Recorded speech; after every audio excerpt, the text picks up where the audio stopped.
Bunun için ben de teşekkür edeyim. I would like to thank the organizing committee for giving me the opportunity. And I would like to thank the President of the Congress for giving me the opportunity. And I would like to thank two other people. One of them is Hassan Erken, who shared his slides with me.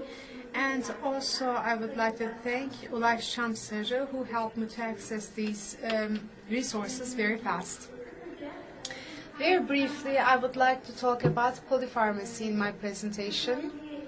Cytochrome P enzyme system and P glycoproteins are going to be my topics, and I will be talking about drug interactions which may be potentially dangerous in the clinical practices, and then I will try to sum up very briefly. Problems with regard to adverse events have a very big cost, and 40% of these patients are those patients which receive more than 5 drugs, and these are important. When we talk about polypharmacy in psychiatry, is on the agenda since the invention of the drugs. However, with the introduction of different preparations, this has increased a lot. This is a study from 2006. And 2006, and we see that 60% of the clinicians are prescribing more than 3 drugs between 1996 and 2006.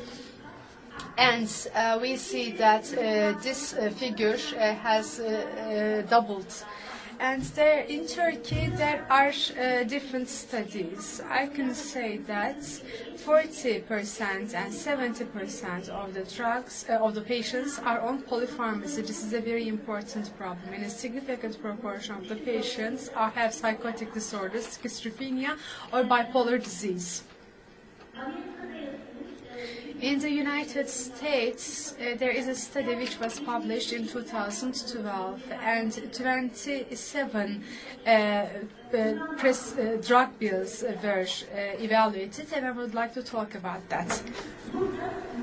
Here, 27,000 bills were evaluated, and there are 6,417 patients and 14,213 dangerous drug interactions were determined. When we look at the enzymes from drug interaction, and the interactions with 2D6 is the highest, and it is followed by 3A4 and clozapine, olanzapine, risperidone have the highest number of drug interaction, and it is followed by chlorpromazine and haloperidol.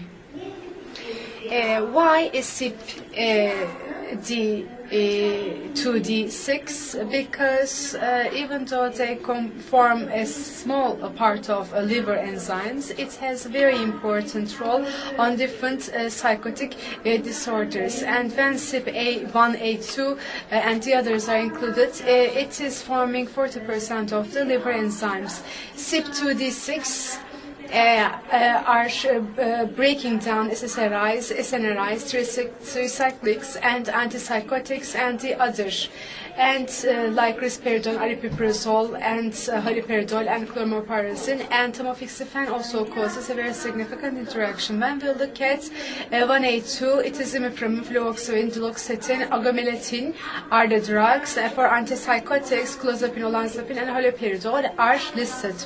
When we look at 3A, sertraline and venlafaxine is under 3A, and for antipsychotics, aripiprazole, quetiapine, and ziprasidone are here, and I also listed the other ones. And 2B6, there is one bupropion under CYP2D6. And when we look at allele frequency of the gene duplications, in this map we see that in rate of 10% we have a fast metabolizer patients, and of course this affects the breakdown of the drugs, and it also has an effect on blood plasma drug levels.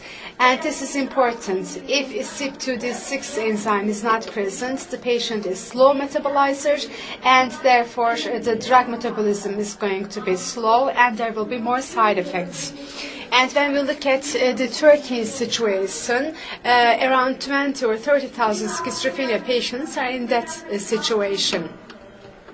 So to these 6 patients, the very rapid metabolizers, 6 million patients, and these in these patients, the drug metabolism is very fast, and unresponsiveness to drug is high, and they have the highest risk of having polypharmacy. The cytochrome system is important, and one of the important factors is that because of certain drugs, the enzymes which break down the drugs can be induced. And when we look at the interaction here, 1A2, ciprofloxacin, enoxacin, and fluvoxamine are the inhibitors, and very strong inhibitors. For 2C19, flucloxanil and the other ones are inhibitors, and 3A4. So this is very crowded here. Majority of them are protease inhibitors, like indivanir and itraconazole, and they are used for AIDS patients. And a part of them are from azole group, antibiotics, and fluorol group, azanol, antifungals, and antibiotics. So CYP2D6 strong inhibitors are seen there. The last 3 minutes. I don't know if I can wrap this up in 3 minutes, but P-glycoprotein, on the other hand,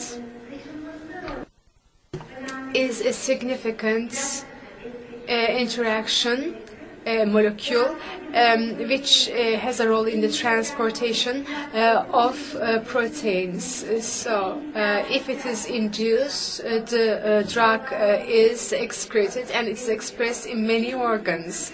And glycoprotein inhibitors can be borne in mind by saying that 3A proteins are usually inhibited by P-glycoproteins.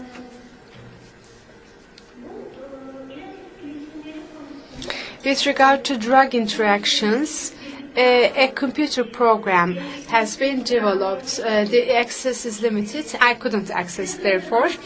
But a minute ago, I mentioned a study in the United States, and this study shows that in the first 15 ranks, olanzapine and haloperidol has the highest amount of drug interaction, and different antipsychotics are combined with different antidepressants are following this, and we see different combinations here. And we see antibiotics and antifungals and interactions related to them, and they are towards the end of the list. So let's look at our practice as subtypes and subdata of a study. I just wanted to talk about them. We looked at the number of antipsychotics used by our patients. As we have more antipsychotics, there is increased risk for drug interaction.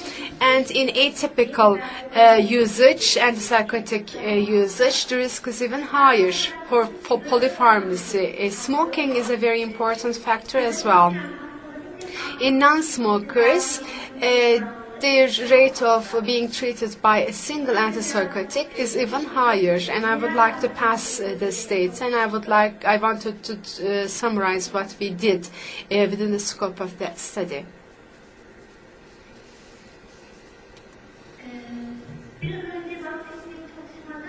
In the previously mentioned studies, the combination of antipsychotics and antidepressants had a very important risk for drug interaction. As I mentioned, fluoxetine and risperidol and clozapine are their interaction here is olanzapine and clozapine and quetiapine interaction are very important for fluvoxamine.